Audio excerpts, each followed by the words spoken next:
After 30 years of being a vegetarian, being obese, working out, lots of gut health issues, I decided to pivot and become a meat eater. What you told me about diabetes, PCOS, were you able to reverse? PCOS went into remission completely. Pre-diabetes was reversed. I lost about 33 kilos. Oh my God. I used to be 88 kgs. One thing that I learned is, one, there are no shortcuts. Two, figure out a way that works for you, that becomes effortlessly sustainable. Number three, just because something is new, you don't have to go ahead and try it immediately. Like, just wait, look at the feedback, talk to a professional and see if it works for you. What is the biggest misconception that you find around protein? High protein diets cause kidney disease. That's not.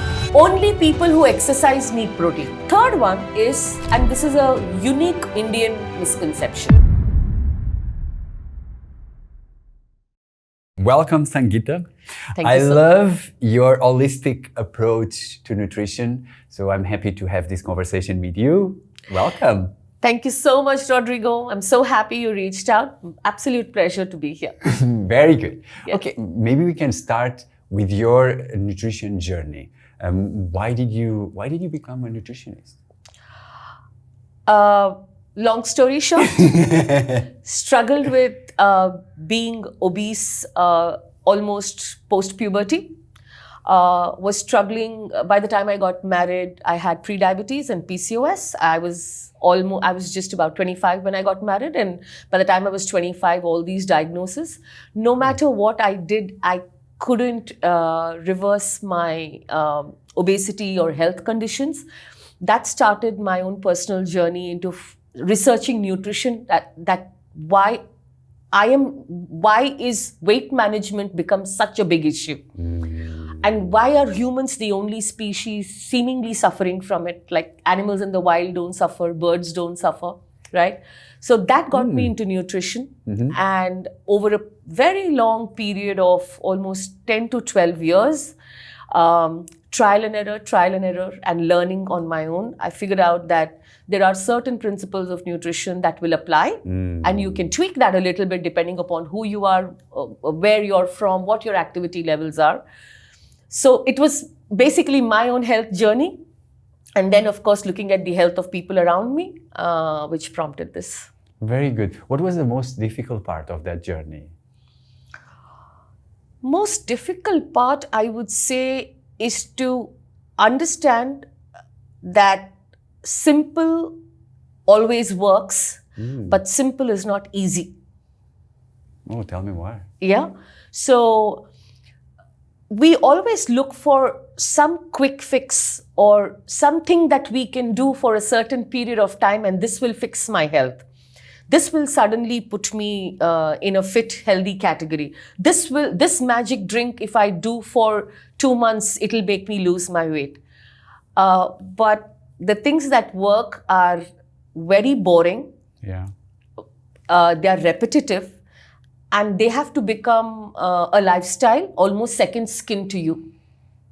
That was the revelation, because I was this diet junkie who would go on a diet, lose weight, go off the diet, gain weight, go on the diet. So I realized that it's something that you have to do for life. And if you have to do for life, then your behaviors have to change, and it has to become second skin to you. So eating right, prioritizing your protein, sleeping on time, waking up on time, managing your stress, hitting the gym 3 times a week, being mobile, very, very simple, but very hard and boring to do over a period of time. Unfortunately, that's what I learned.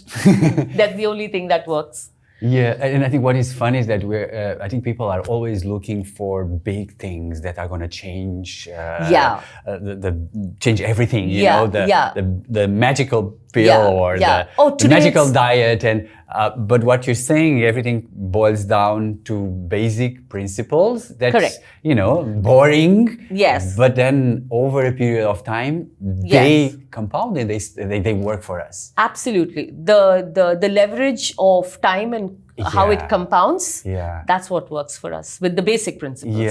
Everything else is a cherry on top. And what you told me about diabetes, PCOS, were you able to reverse? Completely. PCOS went into remission completely. Pre-diabetes was reversed. I lost about 33 kilos. Oh my God. Yeah, I used to be 88 kgs. Okay. So this is what I tell everybody. From 2014 to 2024, life was very different before that. But from 2014 to 2024, I have stayed in the same weight range, give or take a couple of kilos. And we know a statistic that 95% of dieters who lose weight fail and gain back all the weight in 2 years. 95%? 95, that's a true statistic. Oh my God. So the other 5% who don't have figured it out that there is no magic mantra. So I was able to reverse all these conditions, and that also basically gave me a lot of confidence that if I can do it for myself, I can do it for others too. Wow, what was the most important thing that you did? Of course, it was holistic, you did a lot of things, but what was the one thing that had a bigger impact on reversing it? Any health condition tends to be, especially if it's lifestyle disease, right? Yeah. If it's non-communicable lifestyle diseases, the start point is food, okay?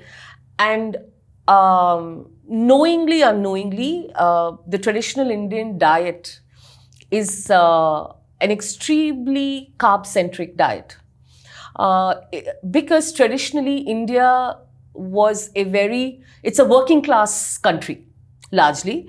And it used to have a laborious economy, like agriculture, a lot of field jobs. We were not developed from the beginning, right? We were always a developing nation. Understanding that kind of diet that suited that kind of a time and that kind of a laborious economy doesn't work for us today, because we don't work like that anymore. Yeah. Was the biggest shift for me. So I changed my plate proportion for it to become more protein-centric rather than carb-centric. Learn to realize what are real whole foods versus packaged foods. And I think the second thing is that exercise is for life. It's not something, the reason to exercise is not to have big biceps or shredded abs. So changing your way of eating and recognizing that moving for human beings is absolutely critical. And there are various forms of movement you can do. I chose walking as my choice of cardio, and I used to go to the gym, and I still continue to go to the gym. So that's what I do, and generally be mobile a lot more. Yeah, but what I like about what you say is that I think, so there was a big change in the lifestyle in the past, let's say 20, 30 years. Yes. And so with that, because people used to have a culture of eating according to their parents or their religion. Yes. And now there's a new lifestyle, and people need maybe different exactly. foods, different food habits. Correct. And that's where maybe a lot of people are lost in that transition, maybe from like a culture to now the current situation. Is it correct? That is true. See, while food is for nourishment and food is for fuel and food is nutrition and all of that, Rodrigo, the thing is, like you said, food also plays a role in culture. Yeah. What's passed down as tradition and recipes in your family? What is your religious upbringing? So that also defines what food is. Food is a lot of nostalgia and emotion. Yeah. My mom used to make this. My grandmom, I grew up eating this. I grew up eating that. When I say that we need to change our food eating patterns, I don't mean that you need to completely move away from your culture. Yeah. That's not it at all. It's just recognizing that the construct of your plate over a period of time needs to shift a little, because you don't do the same thing what your grandmother, great-grandmother, grandfather, you don't live in that environment anymore. That's not the job you do. So that's all I'm saying. Can it be difficult? Yes, it can be, but it's not impossible. And by no means do you have to give up your religious beliefs or your cultural, practices, you don't have to give it up. You just have to bring small tweaks. That's it. I really like it. Yeah. So you know what? I have something to show you, and I would like to ask you. So I have this photo to show you, and I would like to ask, how do you feel when you look at this photo? Oh my God! You found that on Instagram? Yeah. So I don't recognize that person actually on the left. It's been so. The change in lifestyle and my practices have been. I actually don't recognize that person on the left anymore, and I can't believe that I was that. That was my reception day, by the way. Wow. That was my wedding reception, and that's what I looked like when I was 24. It's not about the look. It's also about how you feel. Do you look your age? Are you vibrant? I did not feel any of that at that point. But yeah, it's been a really long journey from there. So you good. surprised me with that.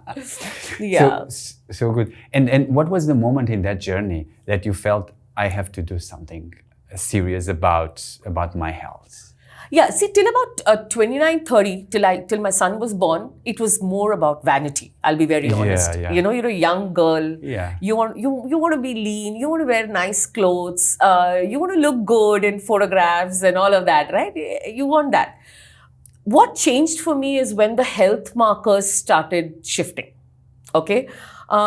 I didn't even understand what PCOS or the impact of PCOS is. I just thought it was something to do with with the gynecological condition.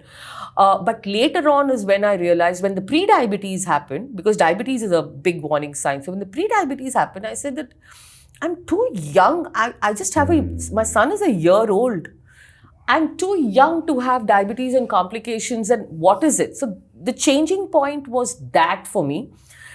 And between 29 and 34, it took a fair bit of experimentation and, like I said, research and understanding. But 2014 is where I found a lot of protein-centric protocols, a low-carb protocol. I found fasting. That's, I think, a game changer for me. I found fasting. I also discovered it's not like I was not exercising up until 2014, okay? But my focus was more cardio. Oh, I see. Insane amount of running on the treadmill. It was not doing anything for me. It would only make me more hungry. And 2014 is when I also found out strength training.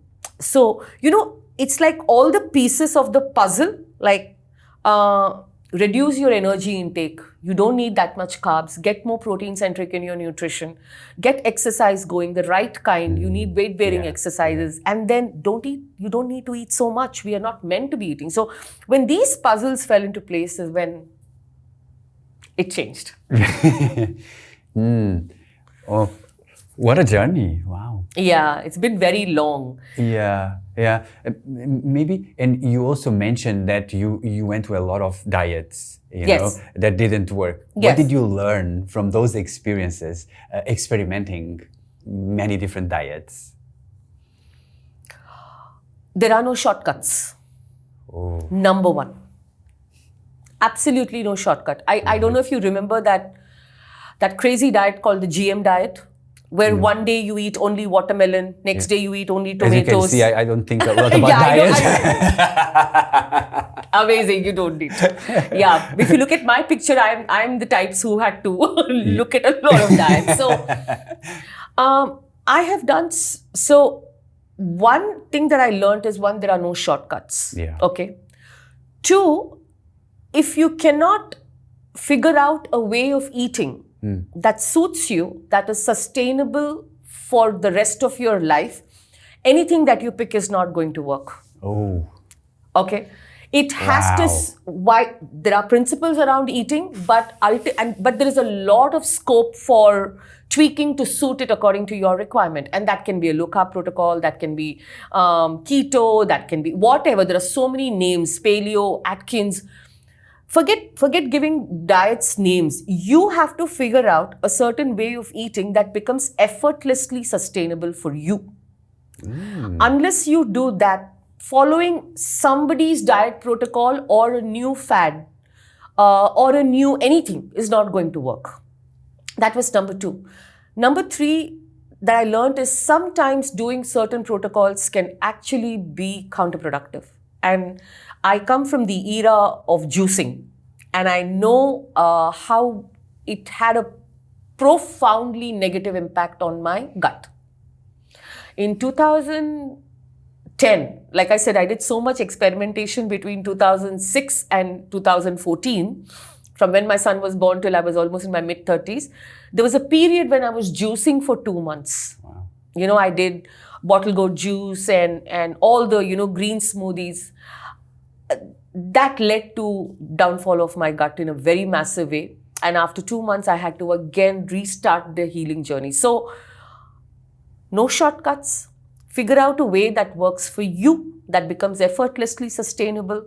Number 3, just because something is new, you don't have to go ahead and try it immediately. Like, just wait, look at the feedback, talk to a professional and see if it works for you. Yeah. So today there's a lot of information on internet. Yeah. And as regards to the nutrition industry, what frustrates you the most about what's happening today? So, people have, what frustrates me the most is actually people have started attaching their identities to the way they eat. From a very broad standpoint, the more you attach your identity to different things. I am a Mumbaikar. I am a low carber. I am the more you attach your identity to different things, it's very difficult to have an open mind and be rational. Okay. So the thing that frustrates me the most is today, everybody has attached their identity to their diet. I'm a vegetarian. Vegetarian diet is superior. It is the best diet. I'm whole food, plant-based. I am a vegan. You are not vegan. You are not a low carber. You are Rodrigo who eats a certain way. Yeah.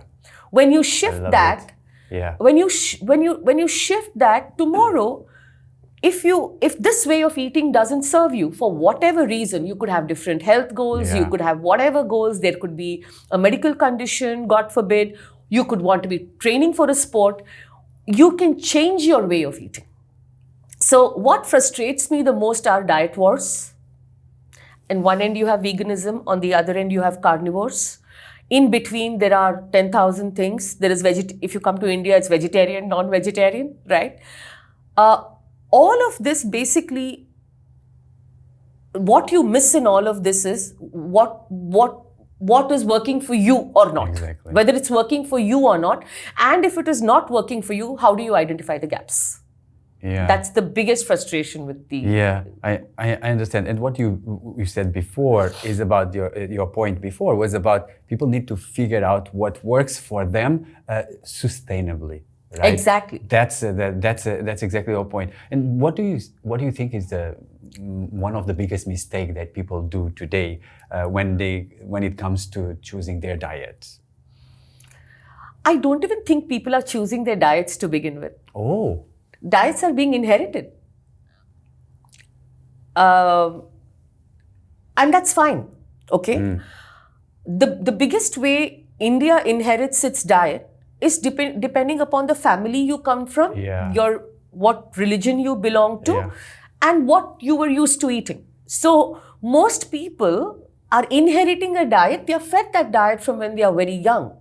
Now, some people will examine their diet and say, hey, while I have inherited this diet and while these are my religious values or whatever social beliefs, looks like I am missing on 1, 2, 3 things. What do I do?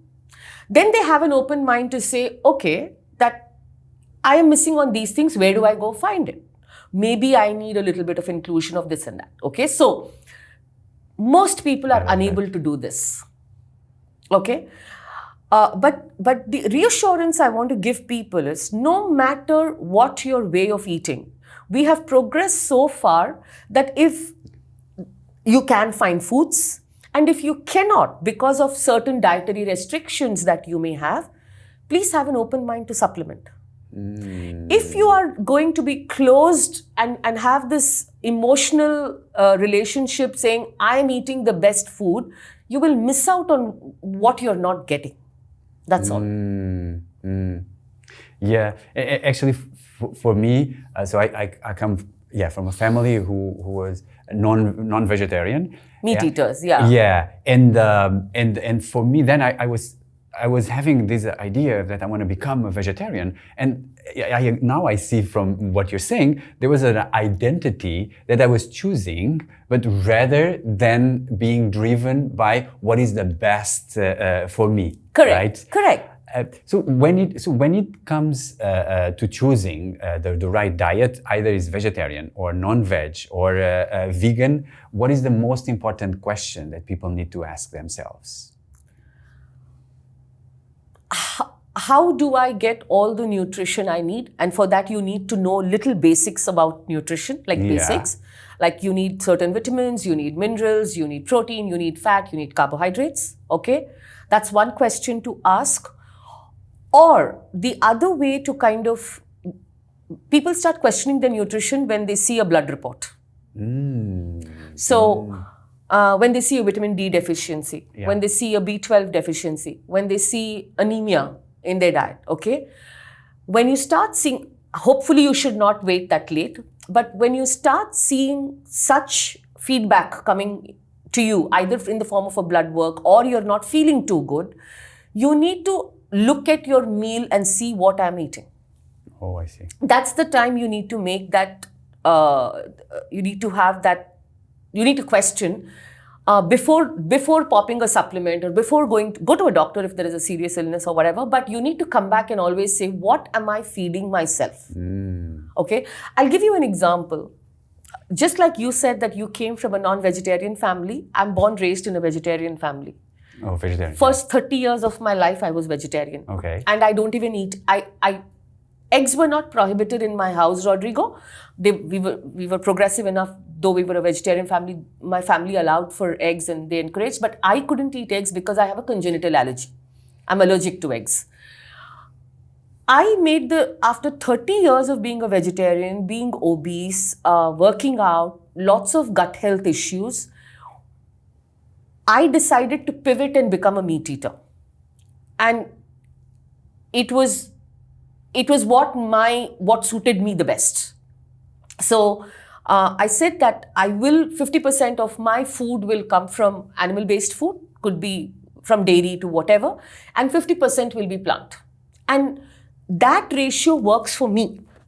It might not work for you, right? So I have been on both sides of the aisle. I've been a vegetarian longer than I've been a non-vegetarian, actually. Okay? And I do understand that some people do better when they try and fix their nutrition choices, but that's for you to decide. I see. And for you, what made you shift from veg to non-veg?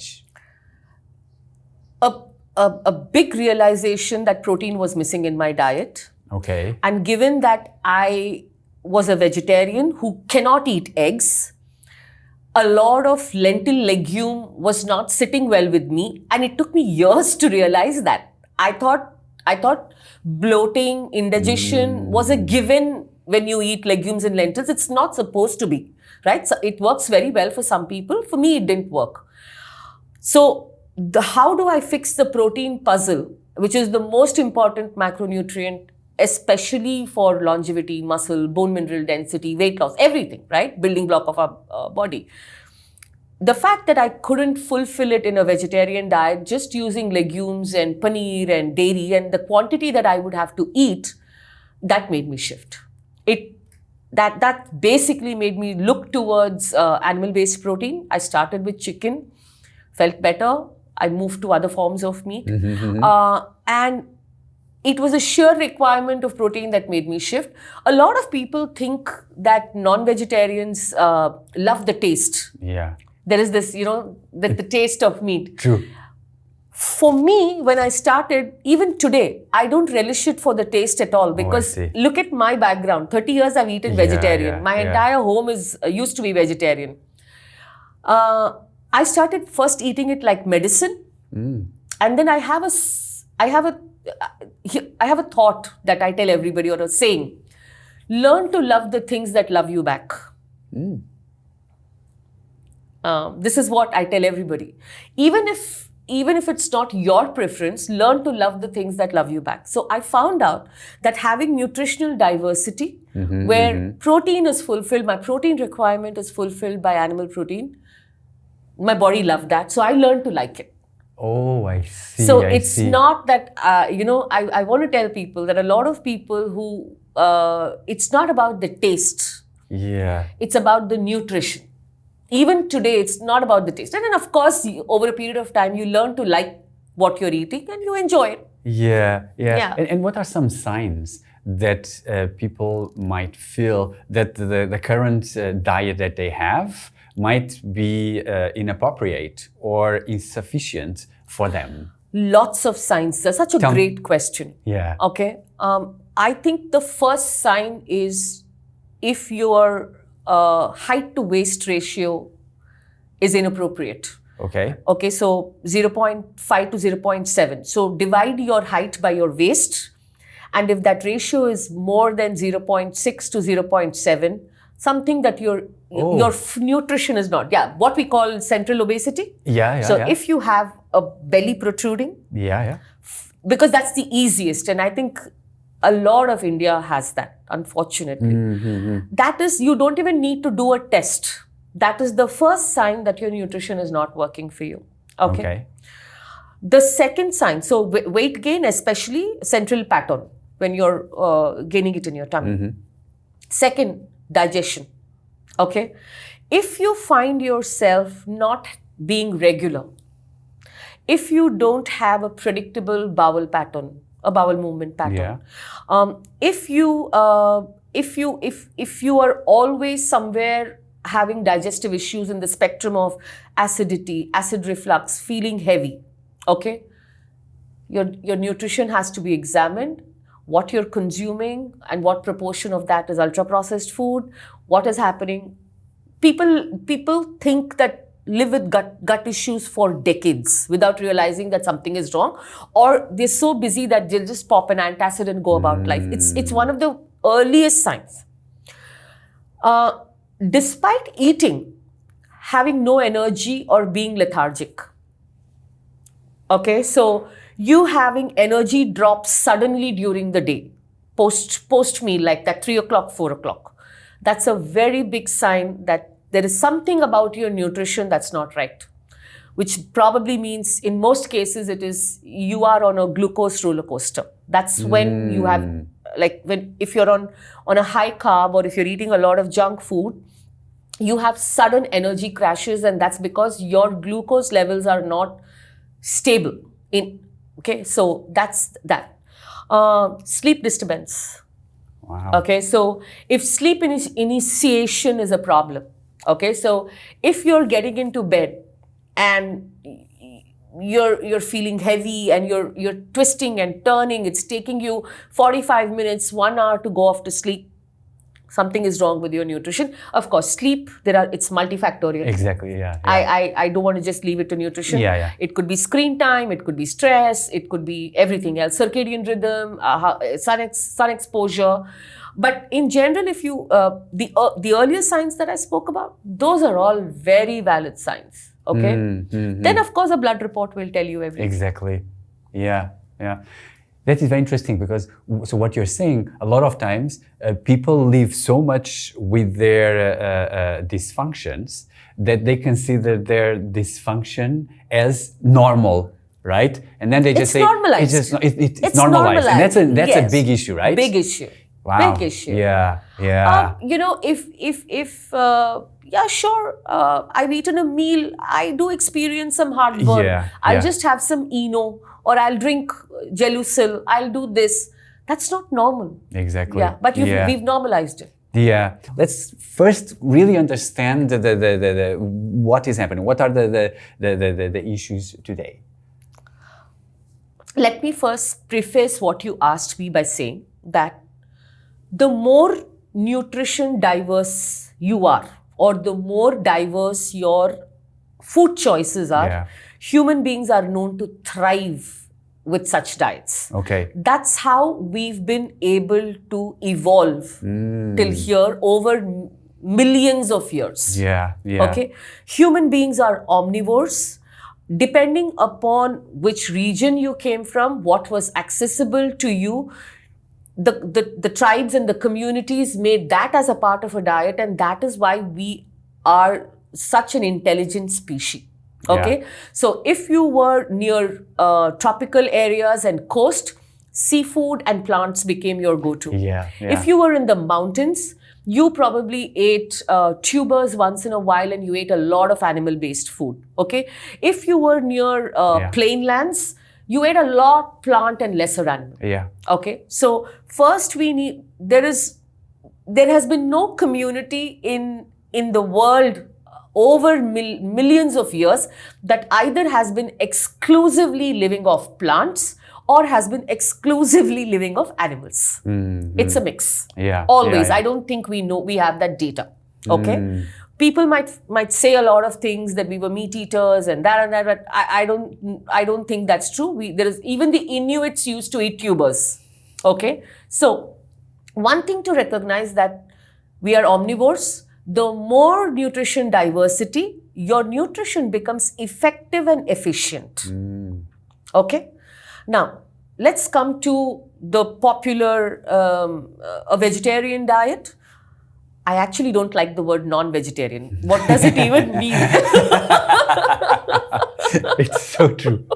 Only in India we have that terminology. It's so true. You know, what is like 70% of India actually eats meat, but we are defined by what the 30 don't eat. I don't get this, okay?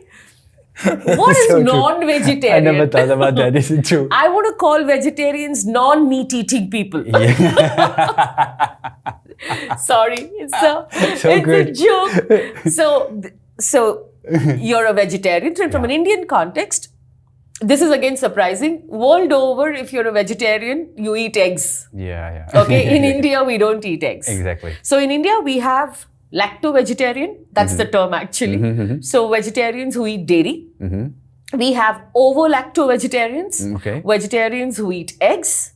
Then we have meat eaters or omnivore dieters like me who eat everything. Then you have the rather newer concept that's coming in and is vegan, and I think newer than that is carnivore. Okay. Now, if you apply the principles of nutrition, saying that, and it has been researched, the more diverse your nutrition, the more healthy you are, the better your gut microbiome is. And we know the importance of gut health, right? So, in an Indian vegetarian household that is lacto-vegetarian, there are two things that happen simultaneously in terms of challenges which you need to fix. At one end, especially given the current eating patterns, your carbohydrate consumption is always in excess. And there is a double whammy. In the other end, your protein consumption is low. Okay. So you need to fix that. Okay. Now let's come to ovo-lacto-vegetarians, slightly better than vegetarians because now you have two sources of complete bioavailable protein, which is dairy and eggs. It becomes a lot easier to manage your diet. Okay. Even in this group, what I see is that eggs will happen 1 or 2, maybe twice, thrice a week, a little bit of curd and yogurt and all of that. But the majority of the focus of the diet is still grain. So you still need to examine your nutrition to plan for protein, get in a lot more, okay, in the form of dairy, reduce your grain consumption, increase legumes and lentils. And that's where how you can fix. Now, if you are an omnivore, I should also say this. In India, the per capita meat consumption is the one amongst the lowest in the world. So while 70% of Indians are meat eaters, a vast majority of meat eaters eat meat once or twice a week. It's a Sunday lunch thing or a Saturday thing. There are very few households in which you see meat on the regular. Okay, it's also an affordability, could be a big affordability. Animal protein is expensive, True. right? So if you're a meat eater or you're an omnivore diet like me, just ensure that you're rotating your proteins and getting your protein well. Again, the problem in India is even if you have a protein, the amount of carbs is more. So if you go to a lot of communities, especially in the south of India, the meat eating communities eat meat, but what they pair with their meat and what amount? What is it? Rice. Yeah. A lot of it. Yeah. There's parota, there's maida, there's all-purpose flour, there's roti. The quantity. So you need to again adjust for quantity. Okay? But otherwise, if you are on an omnivore diet or a meat eater, very little planning is needed. You just need to eat as per your energy intake. So that's the advantage. Now let's come to vegan. I have already said this. The more food groups you drop, you have to plan your nutrition much better. It's just a given, okay? So in vegans, they have dropped the complete animal food category, which includes dairy, which means it's not just protein. Now you're talking about certain deficiencies like iron, big deficiency, zinc, B12. These are the big, iron and B12 are the big ones. And given that more women are vegan, and because of your menstrual cycle, you lose more blood. If you're not careful about your iron sources, it affects women more. Okay? So in the vegan diet, I'm sure people will talk about, like for example, omega-3s. Okay, people will say, oh, the fish eat algae. But we know in a country like India, we don't have access to algae. Exactly. Okay. Yeah. All the exotic foods that vegans talk about, it's a very, unfortunately, it's a very privileged thing. Yeah. To be able to drink cashew milk and almond milk and eat cashew curd instead of regular yogurt. Yeah. It's not accessible to everybody. Okay, at population level, adopting veganism is an expensive proposition. So, if you have the privilege and you're choosing to be vegan, plan your nutrition well. I want to bring in a second point quickly about the vegan diet. Go ahead. Very interesting. The vegan diet has foods that is not indigenous to Indian culture. Like soy-based cooking doesn't exist anywhere in India. It's not indigenous from the country. No. Okay. Even what we call soya chunks, okay, not tofu and tempeh, you get those soya chunks. Yeah. They are a relatively new, a new introduction. Okay. So if you talk to anybody's mother or grandmother or grandfather, they have never eaten soy. I see. So asking and I'm not saying you can't adapt. Of course you can. People have adapted to tofu and tempeh. So, but just because you think that that's how it should be done, a country may not be able to adapt it. The vast majority may not. Okay. Now, so that's with the vegan. The other thing is that you have to have a lot of elite knowledge of nutrition to plan a vegan diet, or for that matter, even a carnivore diet. Okay, the more food groups you remove, you have to be so sophisticated in knowing which foods to combine to get what nutrition. The layperson, the mom at home cooking doesn't know that.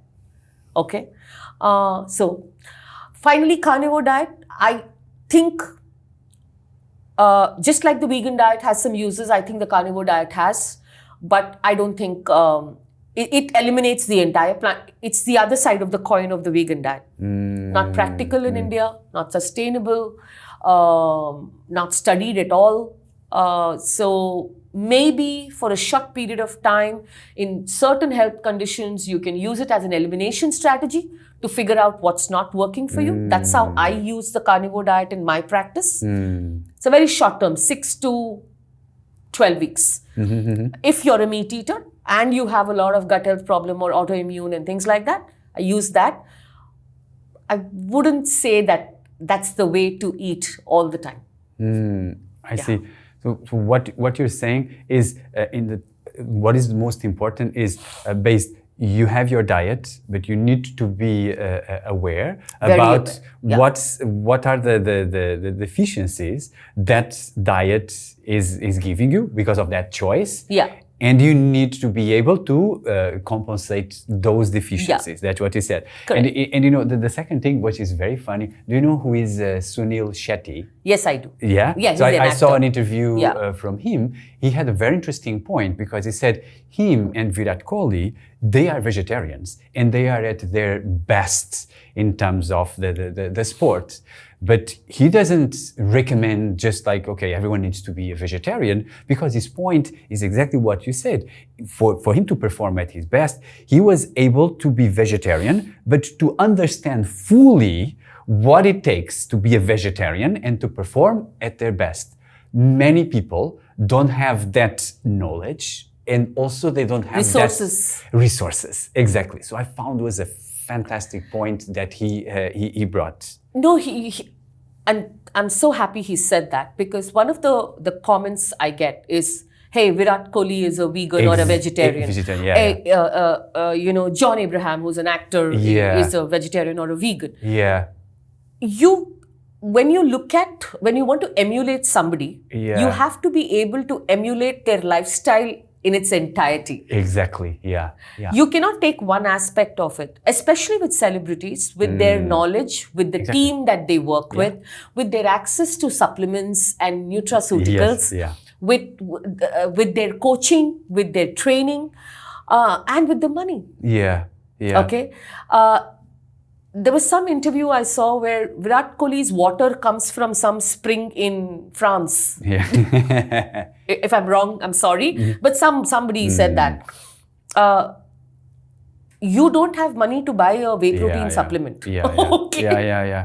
So for us, that is a priority. So you have to, that's why I said you have accessibility is very important before emulating and quoting celebrities and cricketers and all of that. Yeah, I love it. Yeah, really, really good. I think for this conversation about which type of diet, what are your thoughts about the part that is coming from religion or from sustainability? How can people navigate this part, also balancing with their nutrition needs? So I think now it completely depends on how invested you are and how strong your belief system is. There are two parts to it. Okay, I might get some comments on this, but I'm going to be honest and how I do it. Okay, I personally come from a community which is if you're aware of the castes in India, I come from a Brahmin community where you don't eat eggs or meat at all. Okay, there is a lot of religion, there is a lot of culture, all of that. Now, but though I was not raised on meat, etc., my father realized the importance of at least eggs somehow. I don't know how he realized it, but eggs were allowed in our house. Okay. When I pivoted to eating meat, my mom had a little bit of discomfort because she was okay, you go out with your friends and eat out once in a while, but don't bring it home. Initially, she was uncomfortable, but I was in my own house and she finally gave into it saying, okay. So that is my personal circumstance where my family does not enforce any of these very strongly. Okay, now this is pure environment family. Exactly. I personally believe that my nutrition has got nothing to do with my religion. Okay, I believe that my relationship with God is personal and one-on-one. I do not somewhere fall into that construct. Now, not everybody is like me, but there are many people who cannot break out of that belief system, and fine, we have to respect that. The only way to navigate this is to talk. If you know yourself, then find out your gaps. Okay, so let's say you're a lacto-vegetarian, eggs is not part of your home or culture. Now we have soy. So though soy is also not part of our culture, at least religiously it's not prohibited, so include that. Take some supplementation in the form of plant protein or whey protein or some isolate. So the way to handle this is not to attach your identity to it. Yeah. Even if it is your belief and even if it is your culture, yeah. If you say, hey, I am missing this, you'll find a solution. It's that simple as that. Yeah, and it goes back what you're saying. I mean, you were explaining like, look, if you have this diet, just be aware about this certain deficiency that you might have, and you might need to be aware. Yeah. So it's about everyone will have their own beliefs about spirituality, also about sustainability. Yeah. But at the end, you need to decide then what is the best for you in terms of nutrition. And even if there's some limitation, you need to be able to complement that limitation. Yeah. So what I like, your point is, then there's no point for you about discussing, oh, I'm a vegan, or I'm a vegetarian, or I'm a meat eater. I didn't say non-veg. Thank you. Yeah. So for you, the point is about decide what is the best for you, right? Yeah. That's what you say. My job as a nutritionist is not to promote a particular propaganda or a particular diet tribe or a particular whatever, the new fad. That's not the point. My job as a nutritionist is to put evidence-based facts and studies in front of you, assess your requirement, tell you what's missing, and help you fix it. Yeah. Now, I love that. If that fixing means, some people will tell me, I really want to start eating eggs. Great. I will encourage you. Some people will say, okay, I'm open to bringing a lot more meat into my diet, but these 2 days I will not eat. Okay. So my job as a nutritionist is to meet you where you are, rather than convert you into my way of eating. That's not my job. Love it. That's really not my job. I love it. So you mentioned before that one of the most important things is we need diversity in our food. So rather than discuss, oh, is it better non-veg? Sit. Meat. Is meat better, or animal-based food better, or plant-based better? Okay, you have been, you're a total Indian now. Yes, that's what I get. Yeah. I need to see a doctor actually. Amazing. Okay, so rather than see it as a veg or a meat eater or a vegan, then what are some of principles that we can follow that will help us to have a healthy diet? There are 5 things you need in nutrition. Okay, there are 3 macros, the macros. So you need carbs, protein, fiber, or carbs, protein, fat. Okay. And you need vitamins and minerals. Okay. Yeah. You have a whole bunch of grains that give you carbs. Okay. For protein, you have animal protein, dairy protein, and some plant protein like soy. For fats, you have an entire range of fat. You have plant oils and you have animal fat. Okay, and for vitamins and minerals, you have fruits and vegetables. Is your food, depending upon what your health goals are, having a healthy balance of these? I think the number is, to get essential fatty acids, you need about 0.5 to 0.8 gram of fat per kg of body weight. 0.5. You will get your essential fatty acids. That is how you build your nutrition. That's how, even without having a lot of nutrition knowledge, you get the nutrition that you need, or you get all the things that you need from your food.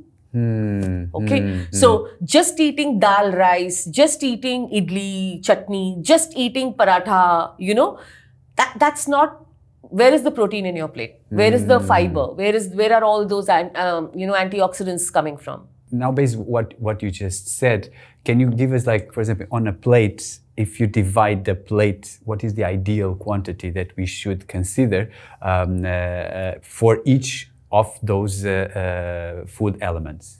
Okay, I'm going to say something against ICMR, which is the national body that recommends that over 60% of your calories should come from carbs. I do not agree with that at all. So if you do the plate, if you say 60%, you're saying more than half of the plate should come from carbohydrates. Exactly. Yeah, that's my point. Yeah. Our nutrition bodies and statutory bodies should know that India is not living in the villages farming. Yeah. Okay. Yeah. And different people need different diets. Okay. So the way I look at it is, if you look at a plate, there has to be, for the ease, 4 quarters. Yeah. Okay. Match your protein, fiber, and rice. Okay. Those in 3. Okay. Okay. Yeah. I would like to take the refined carbohydrate or the grain-based carbohydrate slightly lower. I would say protein and fiber, match it, keep the carbs a little. And the 4th quadrant, keep it for nuts, seeds, and fruit. Then when you then look at the plate, you will see that only 30% of the plate is refined carbohydrate and 70% of the plate is where all your other nutrition is coming. Now, here protein can be animal protein, plant. Please, I don't even want to tell you. It can be legumes, it can be lentils, it can be combination. 1 quadrant is a whole lot of vegetables, and 1 quadrant you're getting in small quantity the other things that give into your diet. So when you visualize your plate, do not visualize half of it as refined carbohydrates or grain-based carbohydrates. That's simple. Very simple, yeah. I really like it. So you keep mentioning a lot about the importance of protein. So what is the importance of protein on our body, but also in the long term for ourselves? Yeah, protein is very important. There are many things that protein does, and we'll break it into what it does for you from why you need it. Okay. Every day, our body goes through anabolism and catabolism. These are 2 parts of your metabolism. What is it? So anabolism is the building state. Yes. Okay. Catabolism is a breakdown state. Okay. Which happens during sleep. Yeah. Okay. Anabolism is when we eat, when we exercise. Even when we're exercising, we're doing a little bit of catabolic activity, which is breaking down of muscle. But so body lives in has these 2 states. Okay. Now, when this entire anabolism, catabolism, and the way metabolism works is in that entire process, the body starts losing about 200 to 250, 300 grams of protein on a daily basis. Okay. In that process. In that entire that process of living. This is how we exist, right? Yeah. Without getting too technical. So this 200 to 300 grams of protein it is breaking down has to be replenished. Some of it the body replenishes on its own. That is why there are 20 amino acids, but dietary requirement is 9. I see. Okay. So some of this protein, part of this 200, 250, you have to consume. Okay. If you don't consume, then you are not helping in building the body back. Okay. Now, what happens? So another funny question people ask is, I have never seen a test that shows protein deficiency. We are all making this up. Unfortunately, the body is so robust, okay, that it will make do with resources for a very long period of time without showing its effects before it one day starts giving up. Oh, I see. Okay, which is why in your younger years, you can eat any which way you want when you're 19, 20, 24, 25. You can even give yourself a little lesser protein, but you'll do okay. This effect goes away as you start aging. Okay, so 1, protein is necessary for your muscle. more and more people are saying muscle is and it's true, scientists and everybody are saying that muscle is the organ of longevity. I do agree. If you are under-muscled, you have conditions like sarcopenia, which is muscle wastage, osteoporosis. So protein 1 is for muscle. Second, protein is for literally everything else in your body, your skin, hair, nails. Literally all are made up of some form of protein, right? You need protein for your bones. People somehow think of only calcium when they think of bones. But if you actually look at older people, what they don't recover from is a fall. You'd have heard this a lot, that somebody fell in the bathroom or somebody fell while climbing the stairs. Older people, 55, 60, 70 plus, and they don't recover from that. That's because of lack of one muscle and lack of strong bones, which is driven by protein consumption. Okay. So this is what protein does at a bodily level, apart from doing many other things like, like I said, it replenishes your muscles and things like that. Now, let's come to the very practical aspect of this is how the body needs protein. What happens especially in the weight loss or the weight maintenance process of eating protein? Okay. Protein has very high satiety. What is that? Satiety meaning you feel full longer after eating protein. Oh, I see. Yeah. If you eat a meal without protein and you eat a meal with protein, if you notice, you'll see a difference. Yeah. A meal without protein, let's say you've just had some veg fried rice, okay? In 2 hours, you'll be hungry. Let's say you had that same veg fried rice, lesser quantity with 4 eggs. Now, 4 to 5 hours, you're not hungry, okay? So, protein has very high satiety and it has long-term satiety, okay? So, when protein is part of your meal, your calorie consumption automatically from other energy-rich foods like carbs, ultra-processed food will come down because it keeps you fuller longer. Oh, I see. Yeah. So therefore, if you are attempting fat loss, if you are attempting weight loss of any kind, if you also are in weight maintenance, you want to remember a simple mantra: no meal without protein. Simple mantra, no meal without protein. Okay? When you do that, you will see that snacking, munching, grazing, constant craving goes down. So protein has that effect on your health goals, weight loss goals and all of that. And what is the biggest misconception that you find around protein?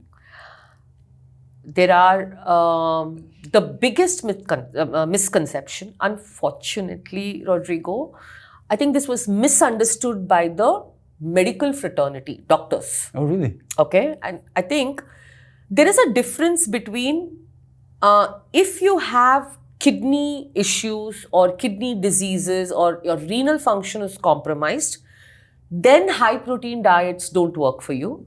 That's one statement. The other statement, high protein diets cause kidney disease. That's not true. Okay. The biggest misconception people have, and forget high protein, they don't even eat adequate protein. 1 gram. Okay. So average Indian male, let's say 5'8", 5'9", 70 kg, 70 grams of protein. They don't eat that. So the biggest misconception is if I irregularly eat protein, and they view it as high protein. It's not high protein, it's adequate protein. Causes kidney damage and kidney, that's the biggest misconception.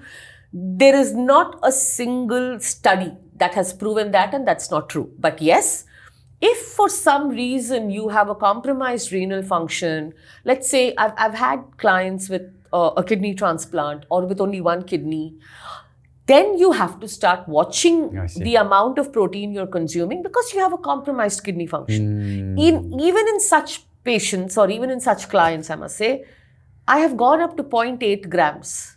Not a problem at all. Not a problem. Okay. So yes, there are those conditions. So the number one is this. The second one, only people who exercise need protein. Yeah, that's a huge one. Yeah. I just told you what all protein does. Exactly. Right? It's for maintaining your muscle mass. We lose 5 to 7% of our muscle mass every decade, and as we age, that percentage only increases. So protein is for everybody. Okay, so the association of protein with bodybuilders, with people who go to the gym, with biceps, that's not everybody needs protein. That's the second one. Okay. Third one is, and this is a unique Indian misconception. Protein causes heat in the body and takes longer to digest. So the minute somebody will start eating some chicken and let's say they've got some boil, they'll tell me, heat in my body. It could just be a coincidence for all you know. Okay. Now, we have to understand, and where this misconception comes from is the thermic effect of protein in the body is higher. People don't understand what this means. Okay. This basically means that the body uses 30%, 20 to 30% of the protein calories to digest protein, which is a good thing. Oh, I see. Yeah, yeah. It's a good thing because if you're using more calories to digest protein, you're absorbing less, you're burning more. Exactly, yeah. That people, when they hear the word thermic effect, they think of it as heat. That's not true. Now, the second thing is protein is difficult in your to digest. It will putrefy and rot in your stomach and all these concepts. It doesn't move. None of this are correct. Okay. So protein, the gastric emptying of protein, okay, which means the quicker it digests and moves through your stomach and therefore your entire system is slow. That is true. That is why it has high satiety. Oh, I see. Yeah. That is why you can't overeat it. Yeah. That doesn't mean it is difficult to digest. Yeah. That's a different thing. It doesn't give you indigestion. Yeah. Okay? Versus eat 2 chocolate donuts, see how fast it digests. Third thing, because the gastric emptying effect of protein is slow, when you pair it with carbs, when you pair it with refined carbs, like if you say if you eat eggs with a toast, or if you eat chicken with some rice, your blood sugar will not rise that fast. It's an advantage. Oh. So you have to understand protein is not rotting in your stomach and all of that, okay? It moves slowly and it is that very nature of protein. Therefore, when you eat a mixed meal, like when you eat rice, vegetable, some chicken, okay? Or when you eat a slice of bread, some cucumber and chicken or eggs as a toast, your blood sugars don't spike versus if you were just eating the slice of bread. Oh, I see. On its own, because the fiber and the protein together stop the sudden spike of blood glucose and it will rise more slowly, which is what you want. You don't want sudden glucose spikes and drops. Okay, so which is the opposite what people believe, right? Believe, yeah. Wow. Yeah. So people think that immediate digestion is a good thing. It's not a good thing. Yeah. The more carbohydrate in your food, immediately it will get absorbed and therefore you immediately see the spike. So you want food that keeps your blood glucose stable, and protein and fiber, predominantly they do this. The two of them? The two of them. Okay. Yeah. So these are the three, I think, will protein damage my kidneys? Protein is only for bodybuilders. And third, it causes heat in the body and is difficult to digest. Yeah, those are the big misconceptions. Okay. So we understood like protein is super important in our body. Yeah. There's a lot of misconceptions.